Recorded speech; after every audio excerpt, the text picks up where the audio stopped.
Welcome, everyone, to tonight's Girlfriend Book Club monthly discussion.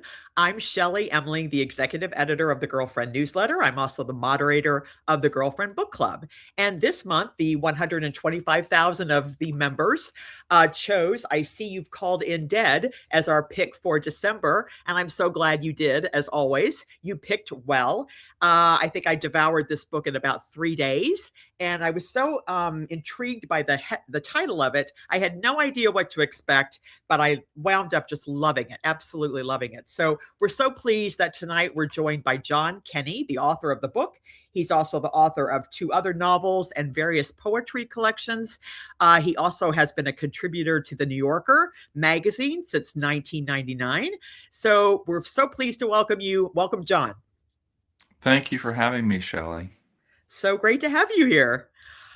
First of all, I know that you write about this a little bit at the end of the book, but in case somebody hasn't gotten that far, can you just tell us how this idea came to you? Sure, I'd be happy to. Um, I am one of 6 boys from a big Irish Catholic family in Boston, and it's a long line of firefighters. My dad, both grandfathers, firefighters. One of my brothers was a firefighter, and an amazing guy. I'm the 5th of the 6, and he was at Ground Zero and was a rescue worker there and was working the pile for 8 days. 20 years later, he got sick, like many rescue workers, and we think it's from the inhalation of a lot of toxic stuff. But this was 2019, and he had pancreatic cancer, and so I was in New York. My other brothers were in Boston, and we would meet sort of at my brother Tom's house once a month to sit around with him and make fun of him, which was our way of showing love. And the last time we saw him, I arrived first. It was a cold May day. He lived on Cape Cod at the time, and he had lost a lot of weight and was sitting in a chair under a blanket, but he was still very much himself. Right. He was a big, handsome Irish guy with a handlebar mustache. He's a guy I say is he's best described as someone photographed in sepia. He just looked like someone from the 20s. Right. Darkly funny guy, just a wonderful human being. Um, uh, he and I chatted for a while, and I heard a car pull into his driveway, and I looked and I saw it was my other 4 brothers. And I said to Tom, "The others are here." And without missing a beat, sort of Buster Keaton quick, Yeah. sort of dropped an arm off the side of the chair, dropped his head to one side, and trying to suppress a grin, said, "Tell them they're too late." Oh my gosh. And I reacted sort of like you did, which was sort of like in shock, but like laughing. And there was this range of emotion. And, this is a person who was going to die in 2 weeks. Mhm. And yet he found humor and grace in a little bit of light and courage in the darkness. And I was in awe of that. And that was the impetus for a funny-ish book about Very fun. death. Yeah, anyway. So I just have to ask you, who came up with this title? Was it you or the publisher? This title really intrigued me. I had no idea what this was going to be about. Well, that's a really good question. The book, for the great bulk of the writing of it, was called The Obituary Writer. Okay. I'm terrible at names and titles. I spent many, many years as a copywriter in advertising, and I was supposed to be good with this stuff, and I allegedly write books for a living, and I'm supposed to be good with character names and titles and things like that, and I find it very difficult. So it was called The Obituary Writer, and we were not far from sending the book off to print, and Right. my editor, who I adore, Kathleen Harris, at Zibby Books, said, "So do you have the alternate title?" And I said, "What do you mean?" And she said, Well, there are like 4 or 5 books called The Obituary Writer, right?" And I was like, No, you could have told me." And she said, "Well, do you have an internet connection?" So she said, we need another title. And so we each went away and came up with some, and none of them were clicking. And so I flipped through the book, and each chapter has a different title. Yeah. And the third chapter was called "I See You've Called In Dead." It's a Oh, line said yeah. by the main character Bud's office mate Tuan. Right. And so, sort of the last call, Kathleen was a little frustrated with me, understandably so. And I said, I've got one final one. I said it out loud. She laughed out loud. She goes, "That's it." That's it's What perfect. I think we got lucky because I like it because it's a little quirky, and I think if it had been called The Obituary Writer, um, it's uh, it's a it's a little negative. I don't think it conveys what Right. the book is about, and I Yeah. wanted something a little quirky, so No, we you got got the lucky. perfect title. Yeah. We got lucky. So I'm gonna. I did ask the members of the book club to send me some questions for you, but I had one more question myself. I always ask writers, authors, was there a particular character or a scene or a chapter that was more challenging to write for you than the others? That's also a really good question. In no particular order. Challenging to write. Well, it's hard for me to write women characters. Hmm. Um, no sisters. Mom died when I was young. All boys high school. Uh, I I think men and women have distinctive voices, and so I think I think Clara, the Yeah. love interest, was probably Mhm. the hardest character for me to write. And if I were to go back and look at earlier drafts, I think they were very one note Mm. and cliched. I wanted her to be sort of quirky and really bright and further along the sort of emotional healing road than Bud. I wanted her to be smarter than Bud emotionally. Right. And I don't think I did a good job of that in the early drafts, and then I worked very hard on that. So I would say she was the most challenging. Then I forget the other two questions. No, that was it. If Oh, there was a chapter or a section or just anything, any part of the book that you really struggled with more than the other, but I was going to guess it was going to be Clara, it probably. was Yeah. Clara, and then there's towards the last part of the book, Tim and Bud have an Yeah. argument in a church, and I rewrote that scene many, many times to sort of, yeah. Yeah. It's all hard for me. It's How all hard. how long did it take you to write this book? Mm, I would say about 3.5 years. 3.5 years. Okay. Yeah, which is a long time. It's a I mean, long did you time. put it down and stop it, Yes, start it again over for a and little bit. Yeah, and I'm including that downtime too. Um, uh, but the early drafts were meandering and it wasn't till it wasn't till I really got Bud's voice. It's told in the first person. right, which I Once I love. had once I had his Yeah. voice, I think it became a an easier thing. So. Is he I mean, were you when you tried to, convey his voice, was that based on your own voice or anybody that you know or your brother, or was it totally out of the blue?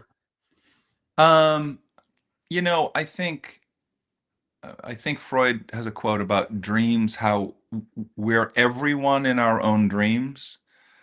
I think I'm every one of the characters. I think in a way. I mean, I like to think of myself as reasonably imaginative, but you you we're porous. You put stuff in from experience or Right. a relative or a thing you heard or a quirky coworker or a weird dream. You put yourself into it. So yeah, I'm not sure. Okay. So the members wanted to know, have you written your own obituary? I've been asked that so many times, I and bet you have. it's interesting. I was a journalism major in college. I was journalism and English literature, and I thought I wanted to work at a newspaper or be a foreign correspondent. It seemed very romantic and exciting. And you had to do a police beat and sports, and Hmm. You have to do everything a cub reporter would do, and oftentimes you'll have to sit in the obits desk. So we had to write our own obituary. And I remember being the Oh, moron that I was and am, that I think I took it lightly and tried to make it funny. Um, we were going to have at the launch party an event where it was almost like a moth talk, yeah. where we had people get up and they had 5 minutes to read their own obituary. And it was one of those ideas that seemed really great on paper. It seemed like a great, like 11 o'clock, third drink at a bar kind of, this will be awesome. And the next day you're like, wait, what? What did we do? Um, because who wants to sit around and hear that? Yeah. That's a long-winded way of saying I did attempt to write my own obituary. And uh, it's one thing to start to write about yourself. It's quite another when you start typing your spouse's name or your children's Right. name, and then it gets A little bit real. much less funny. Right. Um, but I do know of people who, at the new year begin by writing their obituary of where they are in their life, of what has happened, as a reminder. I don't think I have the courage. Well, did I do this? Did I go to France? Did I ski in Montana? Did I um, but I no, I have not written it. I very much hope I have a little more time to complete that. My background is newspaper reporting as well. And I Okay. was telling a group of women friends last night that we had prepared obits for a lot of the older celebrities. We had them pre-ready, Oh ready to yeah. go. And they were shocked by this last night. I said, Oh yeah, yeah, oh, yeah. yeah, they're all ready to go. Every major rock star, actor, politician on the planet, the New York Times, Yeah, the Wall Street Journal, it's all set. ready. Just where was it, cause of death, Great. and the Yeah, time, and we're ready to go, which right. is so weird. I know. It Like that is. your life is kind of written in a way, which Yeah, is true. right, right. Um, so it's interesting because, um, asking about how much of mm, myself I put in characters. One very autobiographical thing I included for Bud, the Mhm. hero, was so his mother died when he's 12 years old, Mhm. and her obituary is 74 words, and he kind of can't believe that. It's Right. like that's not the woman That's I knew. Uh, so I borrowed that from my own life. My mother passed away when I was 12. oh, She was 49, and her obituary in the Boston Globe on the day after she died was 74 words. wow. Uh, and what's interesting is she shared the page with two other obituaries, both men, that were easily 350 words long, 400 words. And then crammed in the corner was hers. Uh, so You've never forgotten that. Of course not. Yeah. no, and in fact, I'm writing something now, sort of a memoir about that. So Well, about people her. did want to know what you're working on next. And I mean, more than one member wondered if you're going to do a second, like a sequel to I See You've Called in Dead, because they would love to know what happened to Oh, Bud and Clara and the neighbor and, the whole right. con. And so people were like, we're not, don't let this be it. Is there a movie coming? Is there another book coming? What's happening? Um, there are some folks in Hollywood who are interested in as a movie. Great. And I just had a phone call right before this. I wrote the screenplay. I adapted the book into a screenplay, Wow. which was great fun to do. It's a tricky beast because book, you have a long runway. You Right. have 75,000 words, and you can get into someone's head and flashbacks. And screenplay it's 110 pages, and you're not in someone's head, and Right. the screenplays tend to move sort of like the arrow of time. They move Right. forward, and Yeah. what happens next? What happens next? That's not to say that there can't be flashbacks, but they're tricky beasts to write. I can imagine. So we'll see what happens there. We hope that next year at this time I'm flying around on a private jet, I'm sure but you it's will be. unlikely. as far as a sequel to this, it's not uh, it's not where my head was, but it's an interesting idea. Well, it must I'm be work hard to let go of these characters. I mean, Very much so, yeah, very much so, because I like to keep busy. My brain doesn't work well with idle time. And so I like to jump into a yeah. project. And so I began writing another novel almost immediately. Oh, you did. And I could feel, I was like, oh, this sounds a lot. Maybe I should take a week off because it A little sounded bit a like little Clara. right. And I purposefully, the new one will be in the third person, Oh, not yeah. the first, because it's just too easy to get pulled into a voice that you've been working on for a while. Right. So, So, various folks wanted to know, did you actually attend a lot of funerals to prepare for this book? um, so the answer is yes, and um, I never crashed a wake or funeral.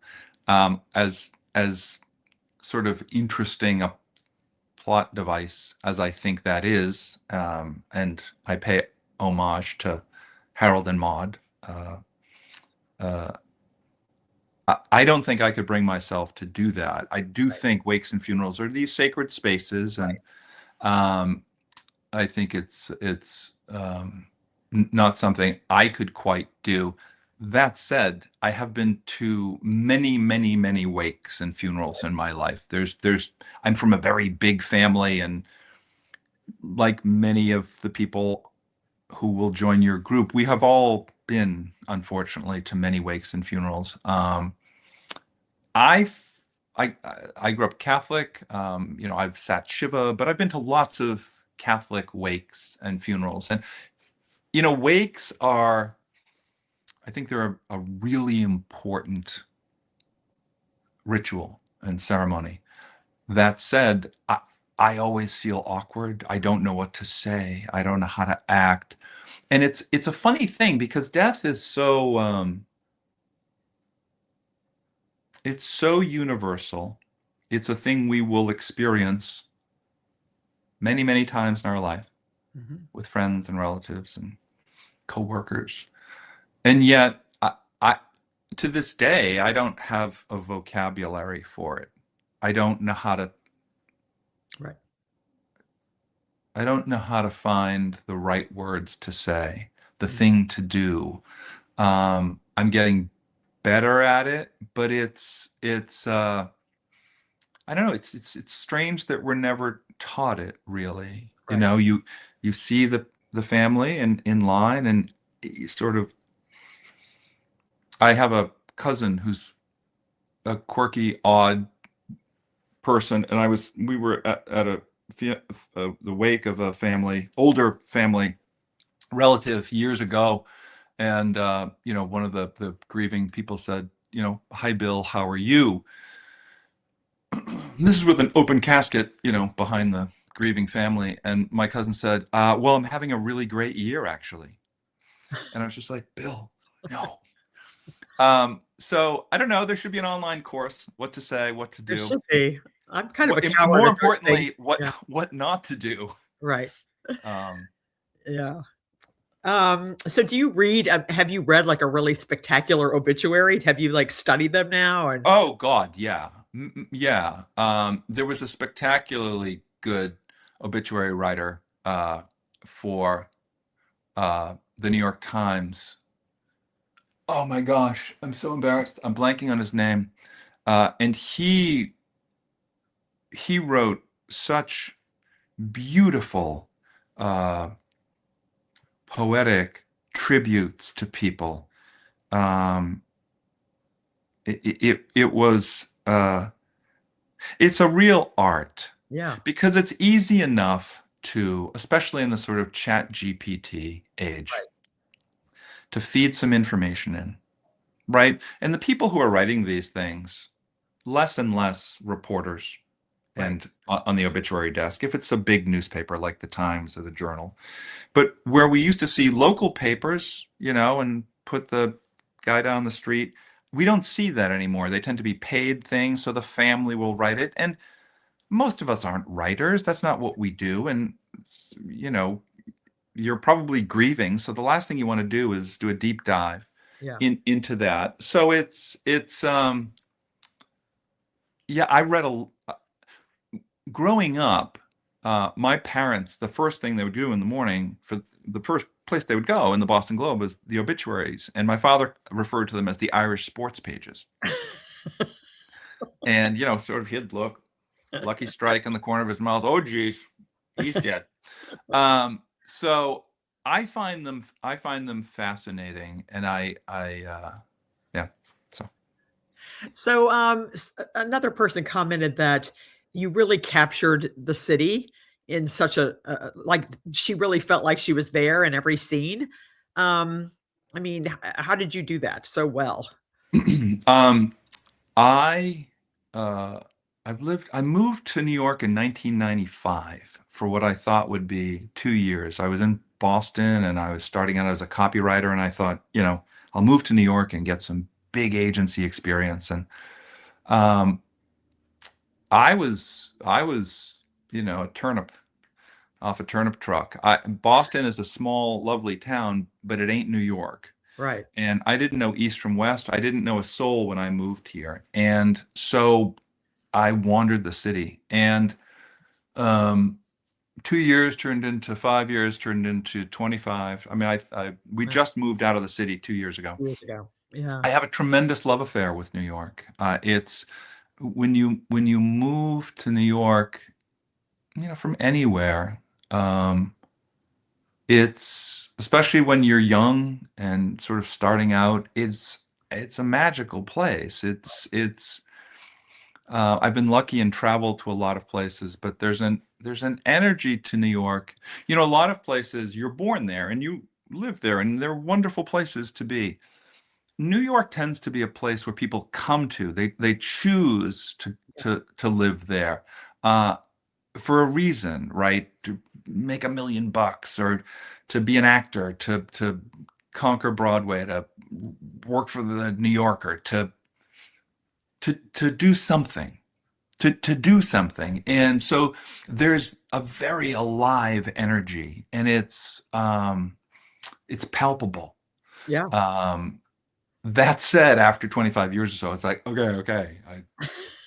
Um, I know uh, what you mean. yeah, it's like I'm exhausted. But it Yeah. is, um, I know the city really, really well, and yet after all this time, I can still wander down a side street on the Upper East Side where I'm like, I've never been here Right. before. How is that possible?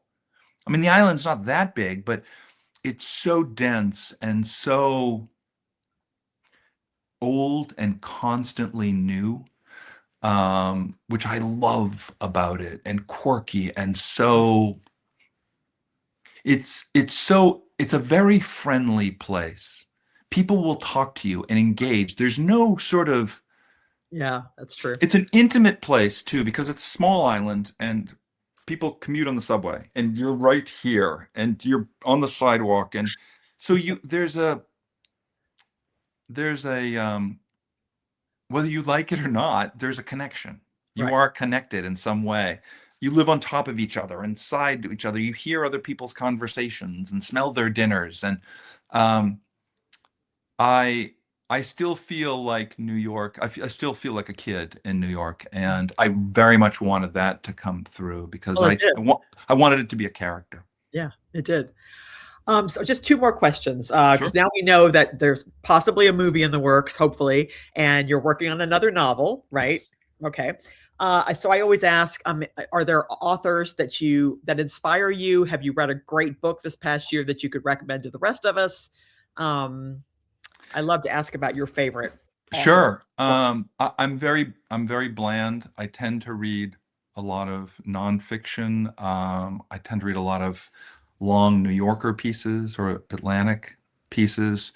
Um, I have a stack of on my table in the living room, 20 novels that people send me, and Yeah, I'm excited to read them, sort of. And but I don't have new authors to share with you. I have people who For me, my sort of North Star is Alice McDermott, Yes. Uh-huh. who's written 7 or 8 books, The Ninth Hour, Charming Billy, and one of my favorite novels of all time, a slim novel. It's called Someone. Oh, Uh, yeah. for anyone who's not read that, I would urge you to read it. It's absolutely Wonderful. beautiful. Sentence for sentence, she's just the best. Um, there's a guy named Matthew Clam, Klam. He tends to be a short story writer. He's had a lot of pieces in The New Yorker, but he wrote a novel in 2017 called Who is Rich, Mm. which I just love. Um, it, it, it, it tends to be my sensibility. He's laugh out loud funny on the page, Mm. which is very, very hard to do. Hard to do He, that. Yeah. he can write drama and intensity, and he's superb with dialogue, but I do find, unlike my sort of 20s where everything had to be incredibly intense, I do like books that can make me laugh once in a Yeah. while. Right. It's like a cross-country car trip reading a book. It's a journey, and I want to have a wonderful conversation. I maybe want to cry and have something revealed, but at some point I need to laugh a bit. Right. And I think he's just superb at that.